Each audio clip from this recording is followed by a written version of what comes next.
ત્યારે વલસાડ જિલ્લાની એકમાત્ર વાપી મહાનગરપાલિકાની પણ આગામી સમયમાં ચૂંટણી યોજાવાની છે। ભાજપ અને કોંગ્રેસ બંને પક્ષો અત્યારથી જ ચૂંટણીની તૈયારીઓમાં લાગી ગયા છે। વાપીમાં રાજ્યના નાણાં અને શહેરી વિકાસ મંત્રી કનુભાઈ દેસાઈની સાથે વલસાડ જિલ્લા ભાજપના પ્રદેશ પ્રભારી વિનયભાઈ શુક્લાની અધ્યક્ષતામાં બેઠક મળી। નાણામંત્રી કનુભાઈ દેસાઈ સહિત ભાજપના અગ્રણીઓ તેમજ કાર્યકર્તાઓ ટિફિન લઈને આવ્યા અને સાથે બેસીને ભોજન કર્યું। ટિફિન બેઠકની સાથે ચૂંટણીને લગતી ચર્ચાઓ પણ કરવામાં આવી હતી।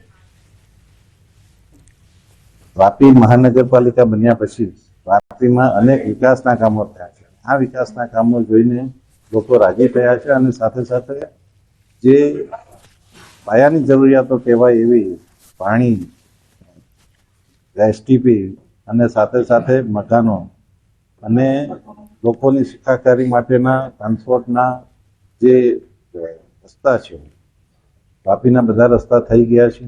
અમે ગ્રાઉન્ડ લેવલ પર બૂથ લેવલ સુધીની કામગીરી અત્યારે શરૂઆત કરી દીધી છે। 90% ઉમેદવારોની પસંદગી થઈ ગઈ છે ને એ લોકો અંદર ખાને વોર્ડની અંદર એ લોકોની કામગીરી શરૂ કરી નાખી છે। બાકીનો જે બધો સપોર્ટ જે જોઈએ એ હું એ લોકોને પ્રોવાઈડ કરું છું।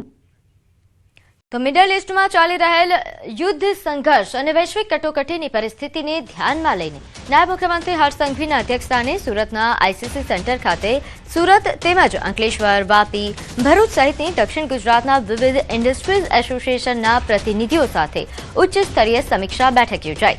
આ બેઠકમાં નાયબ મુખ્યમંત્રીએ કહ્યું કે રાજ્યમાં હાલમાં ગેસ, પેટ્રોલ, ડીઝલ સહિતની આવશ્યક ચીજ વસ્તુઓનો પૂરતો પુરવઠો ઉપલબ્ધ છે।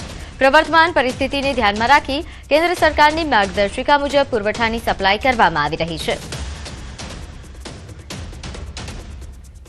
તમામ કારીગરો માટે 5 કિલોગ્રામના જે ગેસ સિલિન્ડરની વ્યવસ્થાઓ છે તે બી પૂરતા પ્રમાણમાં તમામ ક્ષેત્રમાં કરવામાં આવી છે। આવનારા દિવસોમાં બી કોઈ બી પ્રકારની ચિંતા કરવાની આવશ્યકતા નથી। ભ્રામક વાતોની અંદર કોઈ આવવાનું નથી। કોઈ અફવાઓમાં કોઈ બી વ્યક્તિ તમને કોઈ ખોટા મેસેજો ફોરવર્ડ કરે છે તો સરકારી વિભાગ જોડે તમારે ટેલી કરવાનો છે।